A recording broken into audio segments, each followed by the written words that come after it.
Welcome to Black Girl Burnout Podcast. Kelley here. And as I am enjoying the summer of yes, it is a summer of rest for me. So this episode is another one of my favorites back from 2024. It is with a one-of-a-kind, true talent, an incredible woman named Rachel Hislop. I happen to be a little biased. She's somebody that I taught when I used to teach in a university. She was one of the most bright, beautiful students I had. But that was Rachel then. Let me tell you about Rachel now. Rachel is a writer, an editor, a strategist, a public speaker. And while you may not know her name, you've definitely been touched by her work. She was formerly the vice president of content at OK Media. She was the editor-in-chief at okplayer.com and okafrica.com. And she led Beyonce's digital presence as a digital content manager for Parkwood Entertainment and for the star of the self-titled album, Lemonade, the Formation World Tour, and the On the Run Tour. She's also managed digital strategies for Chloe and Halle, Ivy Park, and more. Currently, Rachel's a consultant with purpose-driven businesses and brands, and she works with them on the art of storytelling in the digital realm. Mozilla named her one of Rise's 25 individuals shaping the future of the internet. Rachel is that girl. You ever meet that person? You're like, is that girl? That's that girl. It's Rachel.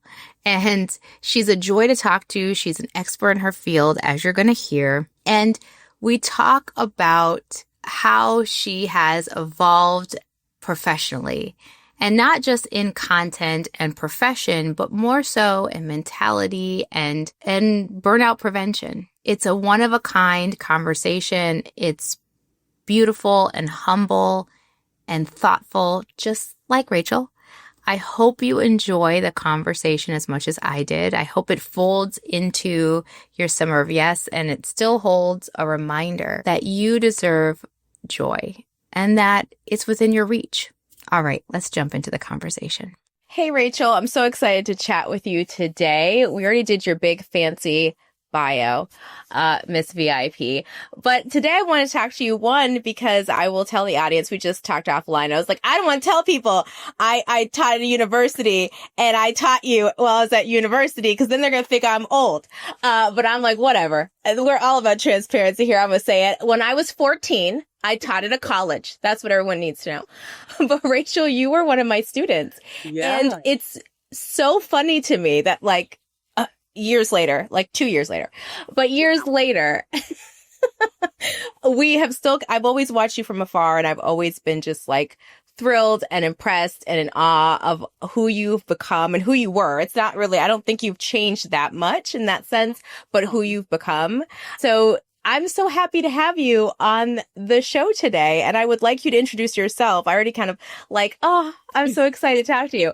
But I'd love for you to introduce yourself. Say, who is Rachel for the audience? Yeah. Hi. First of all, we've been trying to get this together for so long. I'm super excited that we're here.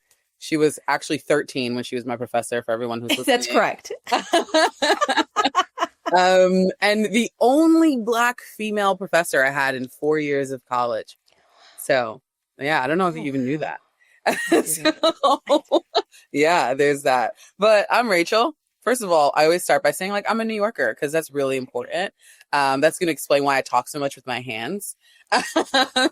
Same. I'm a writer. I'm an editor.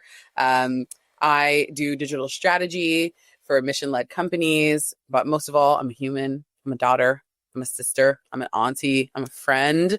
And I'm also a person who's just really excited to be here and talk about a topic that's really important to me and something that I think I have a lot of conversation about offline. And I'm happy to bring it into this online space to hopefully get some messages far and clear to help women who are like us, Yeah, I think that's what makes me so excited about talking to you, beyond just watching you from afar, but also watching you. We're going to talk about, we always talk in this first segment about opting out of struggle. Mm-hmm. And you've kind of done that in a somewhat public way, in the sense of you've been very transparent about your journey through burnout and doing all the things that you've done and reshaping that narrative, right? I think you've been really kind of vulnerable and transparent about this decision to be like, oh, this is struggle.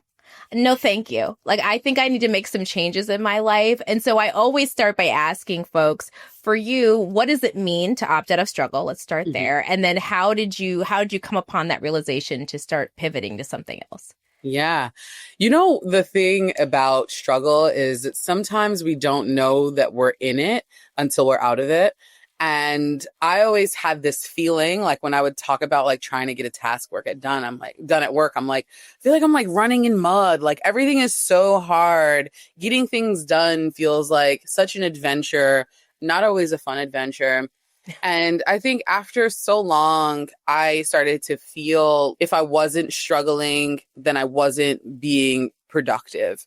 Like I really interlinked struggle with productivity and with productivity with success. And so in some ways, struggle was tied to success for me. And I cannot say that I would have been able to untangle the two if the pandemic didn't happen.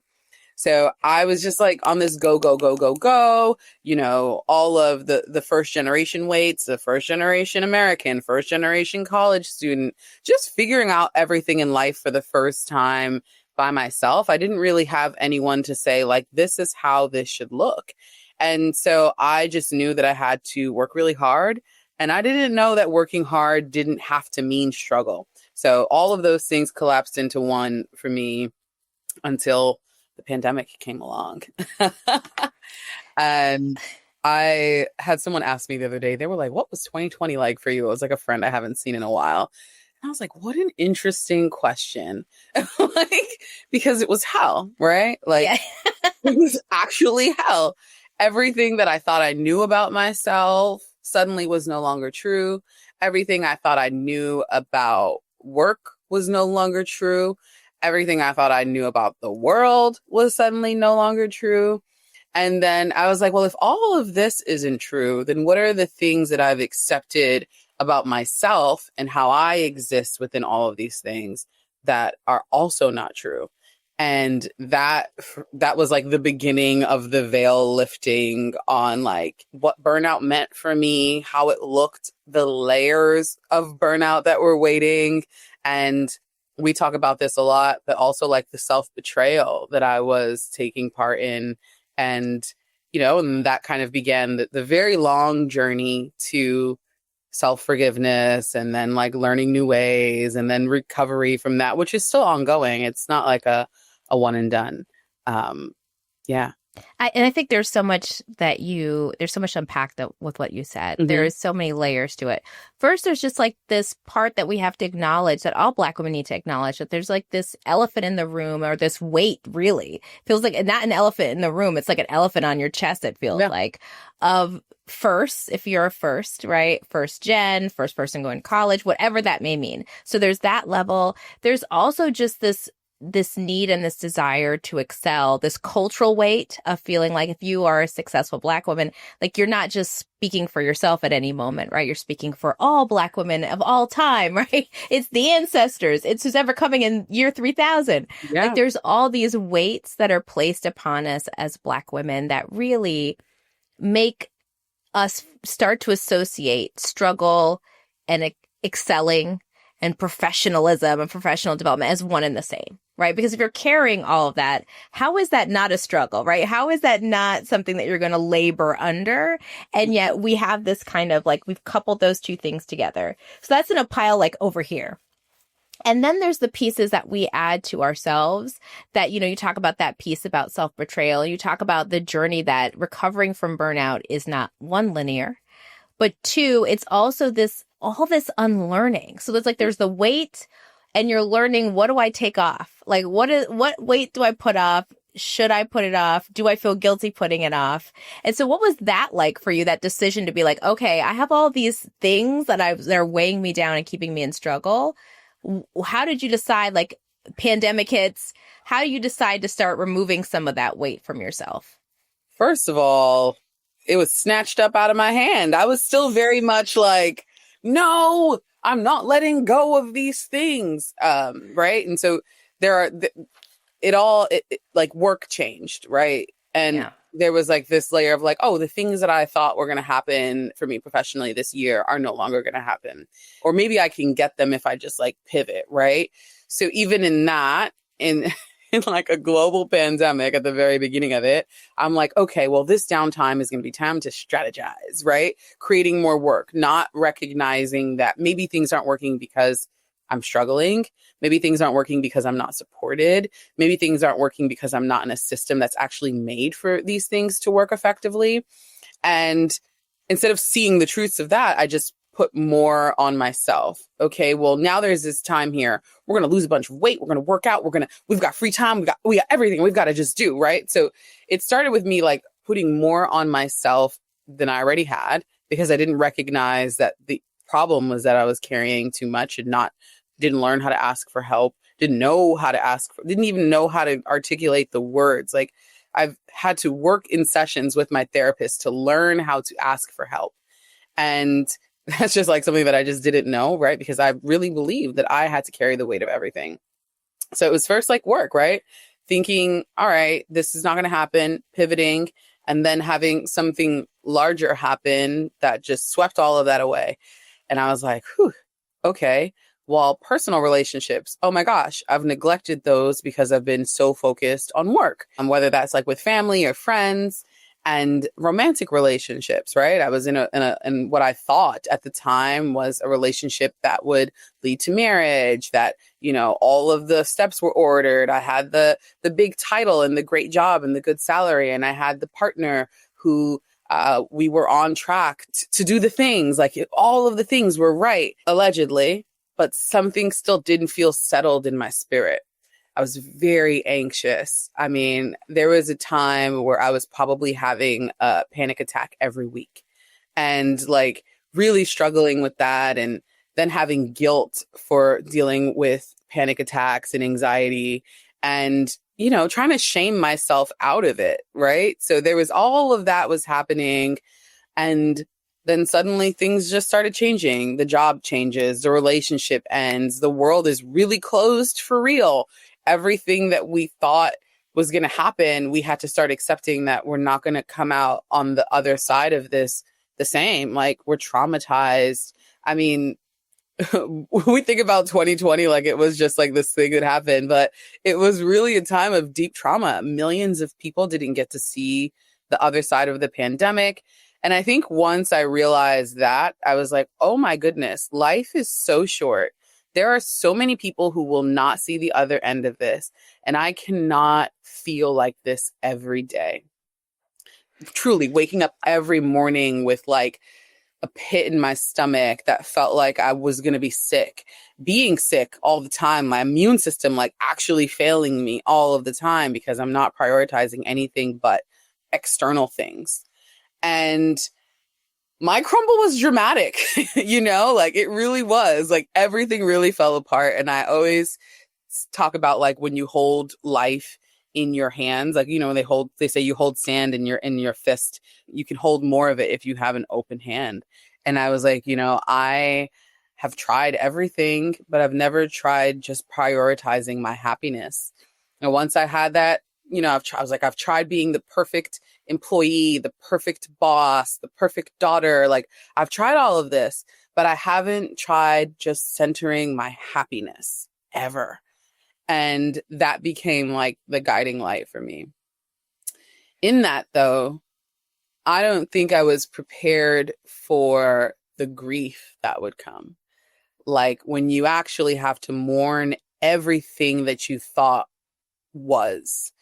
Whether that is, you know, the career that I thought I was going to have, or the goals that I thought I was going to reach, or the relationship that I thought, the husband I thought I was going to, all of those things, I had to be like, that was kind of old Rachel, and really had to approach it all like an ego death. Truly. It felt like an ego death. It felt like an actual death. And yeah, looking up and being like, oh my gosh, I can't blame anyone but myself for not prioritizing me.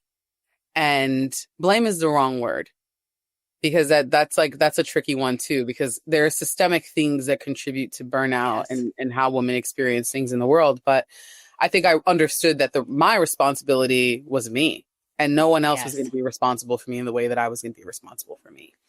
And once I had that revelation, I kind of went inward. I wasn't on social media for months. I was kind of like not as social. I just needed to sit with myself and figure out what I wanted this new iteration of my life to feel like, not look like, not what I wanted to accomplish, not who I wanted to impress, but every single day when I woke up, how did I want to feel?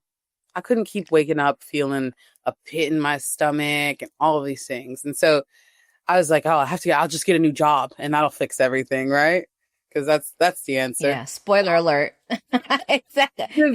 Never has a job ever fixed. For all you listening who may be confused, never did a job fix a burnout. Never. Never, ever. And look, like, I'm proud of everything that I've been able to do in my career. I'm proud of like all of the accolades, the things that I've done and spoken about, the things that I've done and never taken credit for. Like, I have deep pride in that, but it couldn't be the most important thing about me anymore. Yes. That was a road to nowhere fast. Pain. Well, I think all the symptoms you discussed, right? Yeah. The pit in the stomach, the crumbling. And there is this like myth around Blackness that you can like out hustle healing. Mm-hmm. I mean, that's what I hear like you talking about, right? The initial stages. And I can completely relate. I had a similar breakdown not long after teaching, after you graduated, just with the job that I had at the time. And there was this belief that like we can hack healing or we can out hustle it. Like if we just do a little bit more. And that thread showed back up again. I think a lot of people are going to relate to what you're saying when we talk about the pandemic. I too thought I could out hustle the pandemic. I was like, I'm learning 3 new languages. I am going to lose 55,000, like what inches. I'm going to have the 8-pack of my dreams. I'm going to learn to bake, I'm going to do all the things.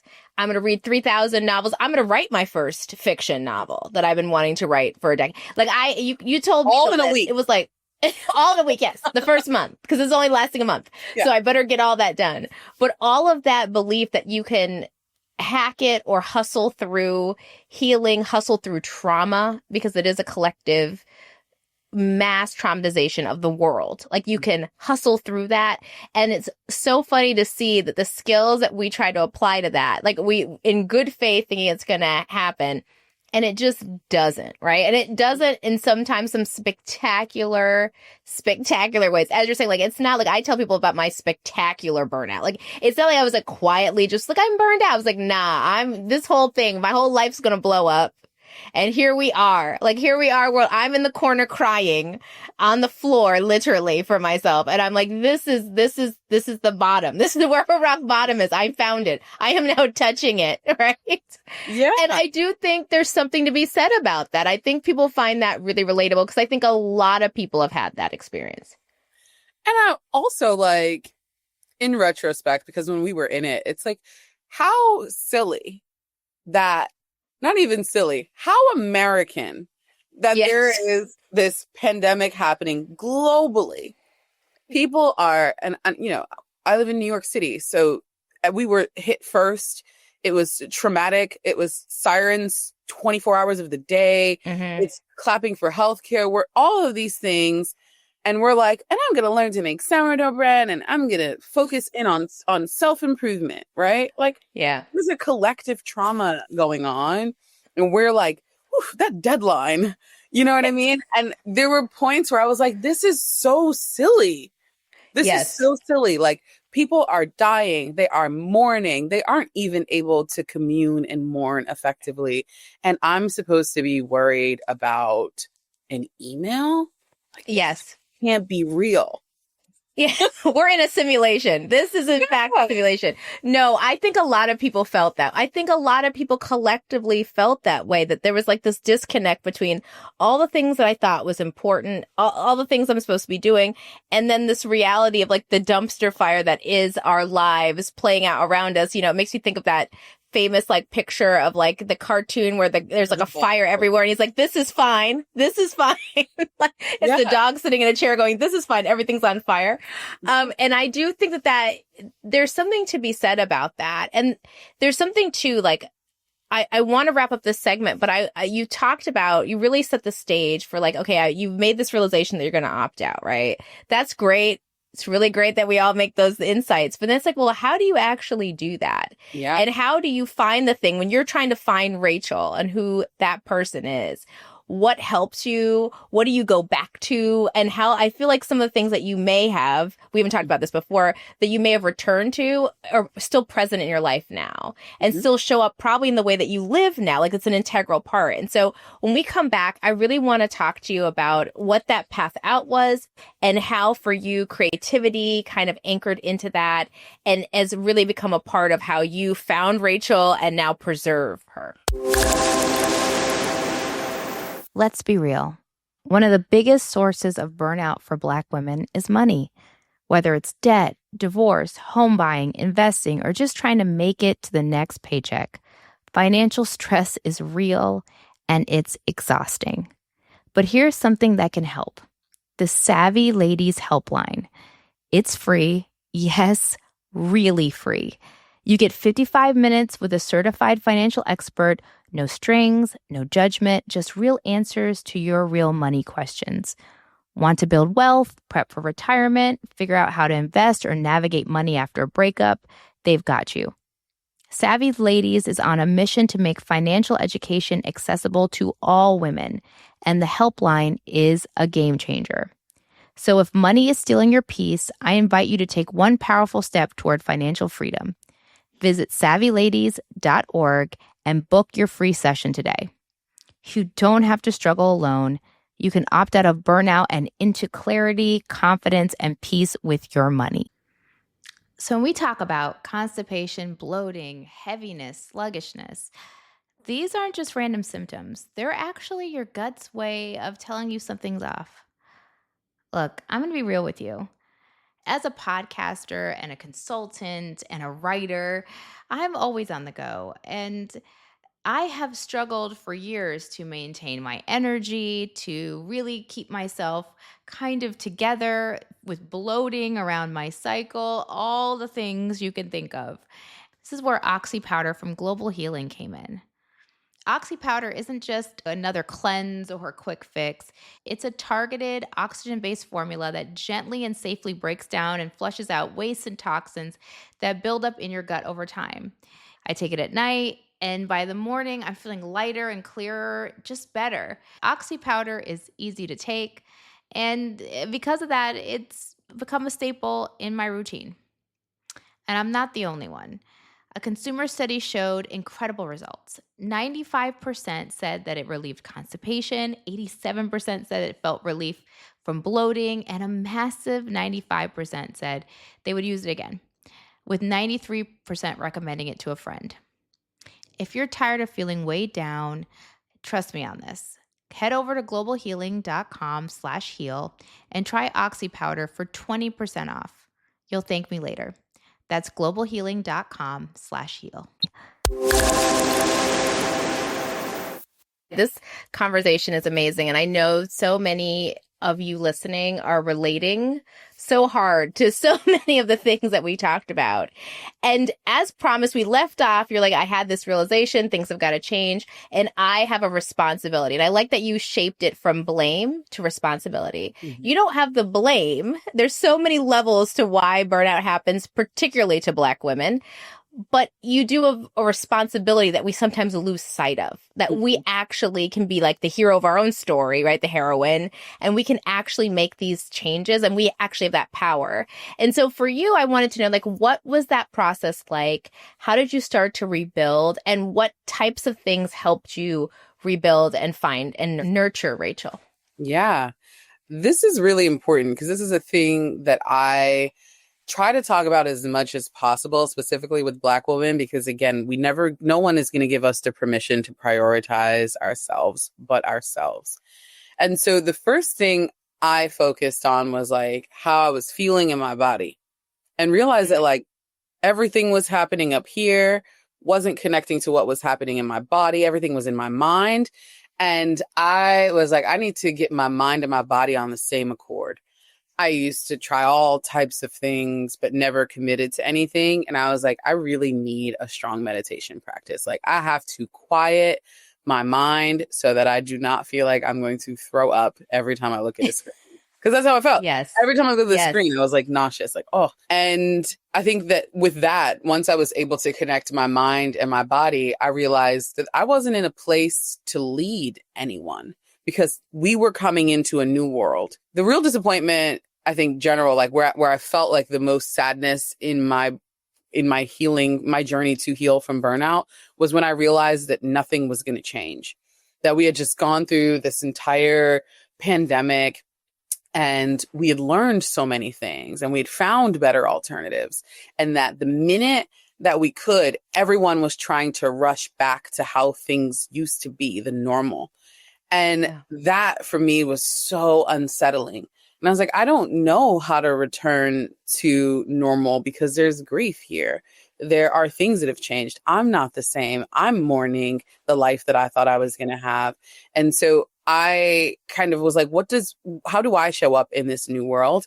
And the first thing that I realized was that I wasn't ready to lead anyone as a boss, as a partner, as anything, because I needed to figure out who I was and what I wanted from life and what that was going to look like for me.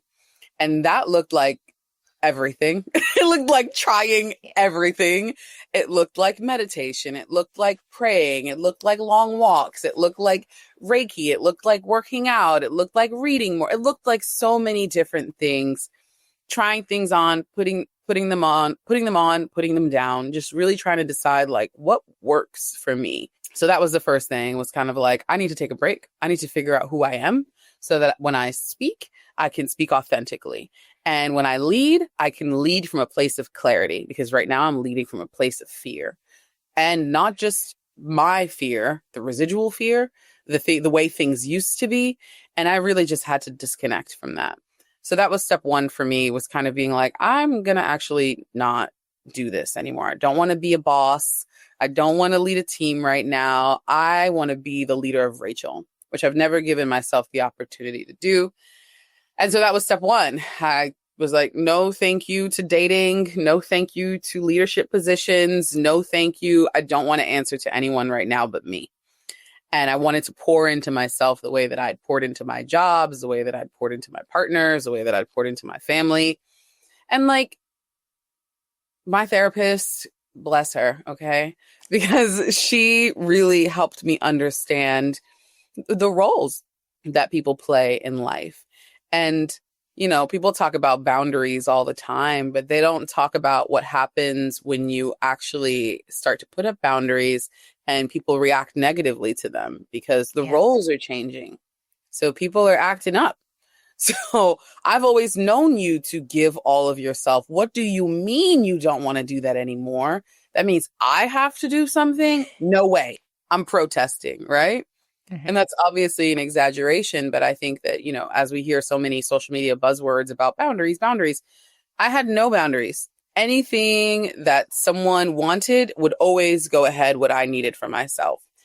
And I started really simple by honoring the time that I set aside for myself just as much as I honored the time that I set aside for other people. So if I said that I was going to meditate at 8:00 every morning, why would that be any different than me promising my boss that I was going to be at a stand-up meeting every morning at 8 a.m, right? I was prioritizing those things ahead of myself, and I kind of just flipped that. Actually, that 8:00 is not available because I've promised that to myself. Whether that was my meditation time, my therapy time, my travel time, I don't want to have calls on Fridays. I want some time to deep think, right? I stopped feeling sorry about asking for those things and being clear about those boundaries. So it wasn't like, I'm really sorry, I'm actually not available. Actually, I'm not free on Mondays after 5. I go to therapy. After therapy, sometimes I need some time to think about what just happened. 8 Yep. o'clock in the morning, I can't jump on the phone with you. Actually, I don't like last minute, same day meetings. They make me anxious. I like to have a full view of what my day looks like at the beginning of the day, and I should choose what flexibility looks like within that. Those are the things that I was trying on, putting down for size. And once I kind of like stepped out of leadership roles and was consulting, I was able to make my own schedule, which was great.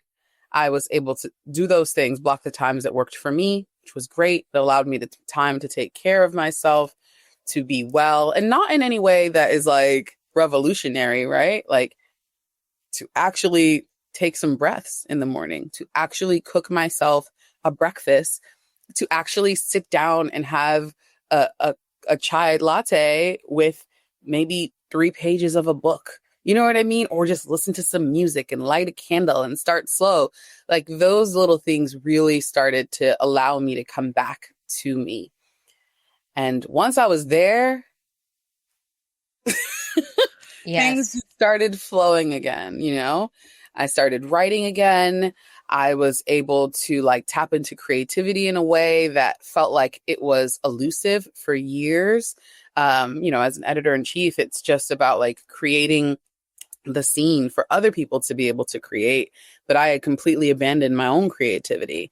I hadn't thought about the stories that I wanted to tell and the ways that I wanted to be remembered. It was all about being in service. And I was able to just bring it down, come back to who Rachel was. And like you said, the core of that was like, I want to story tell. I want to go back to the things that made me feel really good when I was a college student or a high school student. Like those things haven't changed, but I've just stopped prioritizing the time for them. And honestly, once I got clear with who I was and what I needed to feel comfortable, it felt like the world just started aligning around that. And it all comes through. I think the other thing about creativity, as someone who's a creative, is like you cannot create from like negative, from negative zero, from below zero, from absence. Like you can, I mean, to be clear, people are creating from that space, but you're missing out. You're only getting like a quarter of what could be.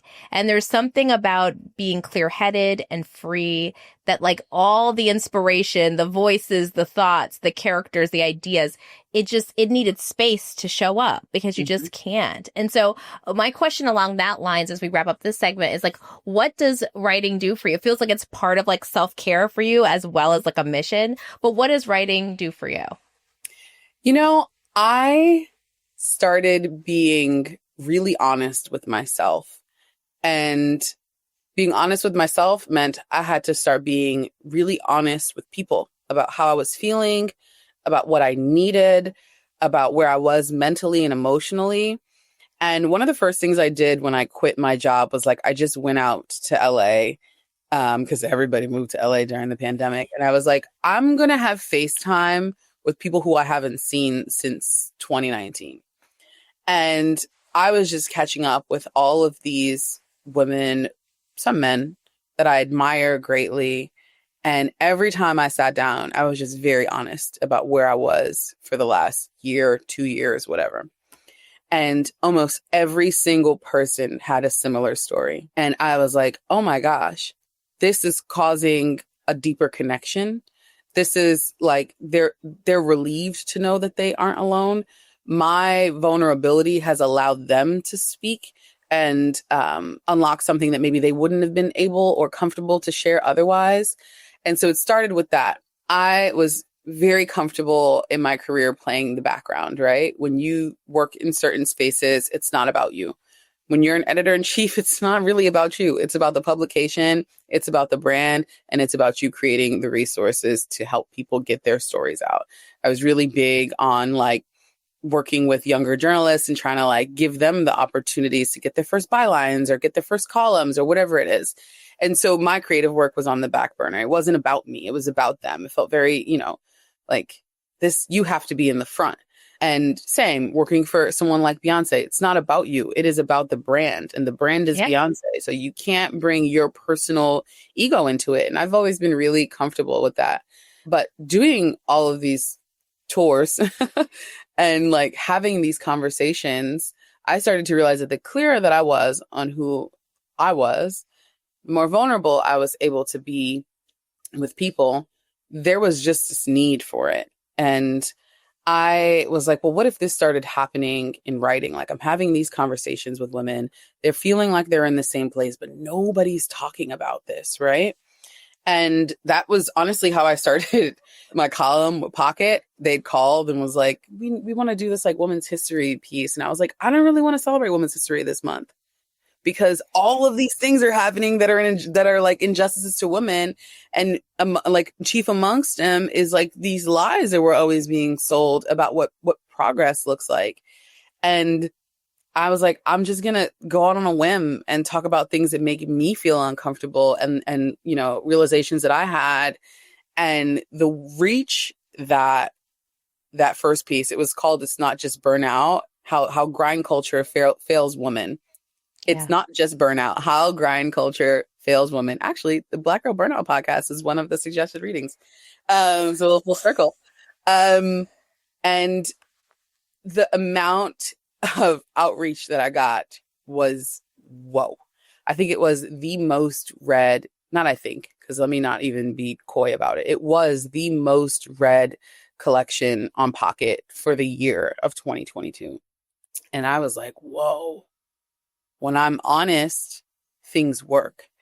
And even though it's uncomfortable, I'm just trying to lean more into that honesty. So we launched a series of collections with Pocket that'll run through June.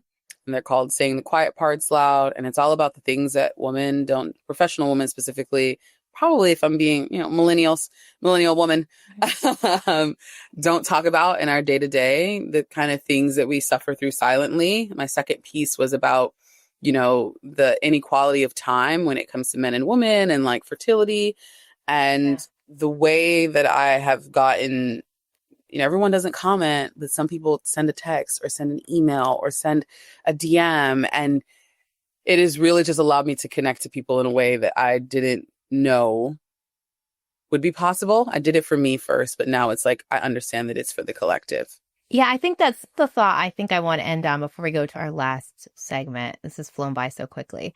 Is that you've come full circle back to service. But initially, and I say this from a space of I did the exact same thing. Initially, service became an excuse to hide, to not show up, to not be in your full power, right? It was, but I'm serving people. I'm a social worker. I get it. Like just giving up for people. And yet what you realized is that you came full circle when you came, now you serve from a place of fullness, from a place of full presence, and the amplification of what you do has matched as you have become more yourself and more, you know, from that place of groundedness and healing. And I feel the same way as, you know, just creating this podcast. Like this was just like, well, I'm just going to be honest on a mic and I'll see what happens. But people see healing, like they can recognize it and they can tell the difference between I was doing great stuff before and helping people all over the place, but they can tell the difference. And people will show up to your healed version of yourself in every way you can imagine. Yeah. And it's also a great repellent too. Oh, fabulous. Like, it really is.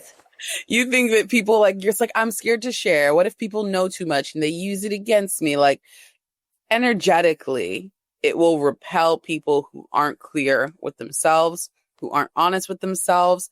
That like you being and living in your true self will attract the right things and repel the wrong things every time. And every time. Like you can count on it. Yes. For the better. And that's, it used to be scary to say that out loud. But now you're like, when you get there, you're like, oh, this is the best thing ever. I'm glad. Please leave. It's fine. It's wonderful because what's left is just goodness. And I think people, we're not used to just having ourselves surrounded by goodness. And that's where I want us to go next. So Rachel, what's goodness and what brings you joy? And it can span both your professional life and your personal life. What makes you happy? You know, I am in a women's group, a women's therapy group, and we talk about all of the things like navigating dating and life and all of this stuff. And it's one of the questions that we ended our last group with was like, what makes your heart sing? And I was like, that's such a weird question. And I thought about it like all week and was like, what makes my heart sing? Right. Because I can give you the normal like joy for me is like travel and seeing new places and all this stuff, like the surface stuff, which it is. I love all of that stuff. But the reason why I love traveling so much, the reason why I love being out so much is because of people. And I love meeting people. I love hearing their stories. And then I love connecting those dots, right? Like, oh my gosh, you have to meet this person. Oh my goodness, this person is going to be amazing for you. And so truly what brings me joy is making connections that make people's lives richer. It makes my life richer to know that like I'm surrounded by like such fantastic people who are all like making each other's lives better. And to like see the people that I love other people that I love, and like build those dots of community, especially now as I'm getting a little older and like, you know, families are expanding and people are having children. It just brings me so much joy. One of my good friends one of my childhood friends just had a little baby girl, and one of my good friends, it was her baby shower this weekend.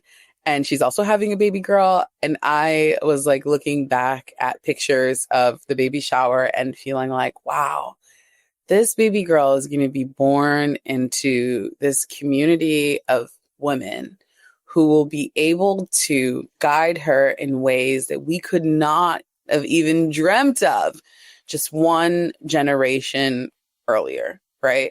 And all of these things that we know about harnessing joy and finding happiness and balance and like grief and guilt and burnout, all these things will like the things that have had to like, you know, that we've had to work through. Yeah. We'll be able to guide these baby girls through these things when they're ready, guide them loosely because, you know, they're on their own journeys. But that just brought me so much joy that we've lived through, come to places within ourselves to fully understand ourselves and have the luxury of self-actualization, and to be able to look forward, to pass those things down and to build great community and connect great people and make fantastic things and great art from that. That really brings me joy. I think that's so beautiful because really what you're talking about, one is community, but even deeper than that is one of the reasons I started this podcast was because I believe that Black women will always be well professionally, do well professionally. I think we have a legacy of strong women to lean back on who are resilient, but we don't have a legacy necessarily of joyful women. Right. That's just been something that's been absent. And so we now in our generation are adding that in our vocabulary. And maybe we're coming to it in our late 30s or our, 40s, but we're getting there. And joy is becoming something that's in the vocabulary that 20 years ago was people weren't talking about, especially Black women. Joy, just do what makes you feel good.